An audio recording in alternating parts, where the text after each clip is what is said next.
Doctor হওয়ার পরে কখনো দাসত্ব করবেন না। ডাক্তারদের উদ্দেশ্যে প্রতিটা মানুষের মনের কথা বললো, ভিডিওটি সর্বোচ্চ শেয়ার করে দিবেন ডাক্তারদের কাছে যেন এই ভিডিওটি পৌঁছায়। দয়া করে একটা জিনিস আমি বলি, ডাক্তার হওয়ার পরে কখনো দাসত্ব করবেন না।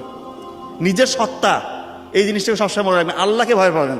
যে জিনিসটা হয় বাংলাদেশের বেশিরভাগ ডাক্তারই ভালো, গুটি কয়েক ডাক্তার বিভিন্ন ফার্মাসিউটিক্যাল কোম্পানির কাছে বিক্রি হয়ে যায়। এই জিনিসটা করবেন না। দয়া করে অযাচিত ওষুধ লিখবেন না, ওই তাদের সাথে ডিলিংস এটা করবেন না, অযাচিত কোনো ইনভেস্টিগেশন দিবেন না।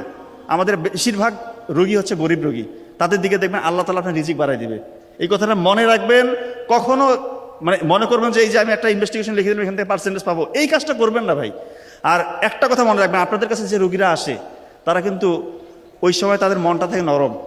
যখন আমাদের কাছে রোগীরা আসে তার মন থাকে নরম, নরম মনে দাগ কাটা কিন্তু সহজ।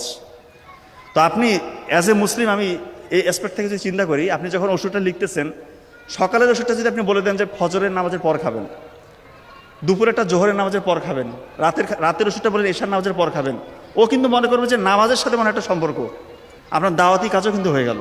চিন্তা করেন, আপনি একই জিনিস সকালের ওষুধটা সে ফজরের পর খাক, সে মনে করবে নামাজ পড়তে হবে, নামাজের সাথে সম্পর্ক আছে, আপনার দাওয়াতি কাজও হলো, সে তার আপনার ট্রিটমেন্টও হয়ে গেল ইনশাআল্লাহ। সো এই জিনিসগুলো আপনাকে মাথায় রাখতে হবে। আর একটা জিনিস আমি বলি, রুগীর সাথে খারাপ ব্যবহার করবেন না। চেষ্টা করবেন হাসি মুখে ওনাকে বিদায় করেন, হাসি মুখে কথা বলেন, দুইটা কথা বলেন, গায়ে হাত দিয়ে একটু কথা বলেন, রুগীটা খুশি হয়ে যাবে। কিচ্ছু চায় না, রুগীরা অত বেশি চায় না আমাদের। আর একটু সমস্যা তো হয়, দেখা যায় আমাদের নিজেদেরও কিন্তু একটু গাফিলতি থাকে, কাউন্সিলিংয়ের অভাব।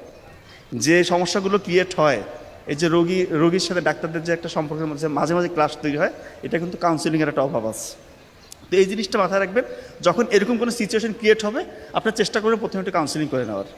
আর সবসময় নরম মনে যেহেতু দাগ কাটা সহজ, আপনার চেষ্টা করবেন দিনের প্রচারটা হয়ে যাবে ইনশাল্লাহ। আপনার ইহকালও কামিয়াব হবেন, পরকালও ইনশাল্লাহ সফল হবেন। আমি কথা বাড়াবো না, আপনাদের সবার জন্য শুভকামনা থাকলো। আমার বড় ভাই ডক্টর নাবিল বক্তব্য রাখবেন, আমার জন্য দোয়া রাখবেন। আসসালাম।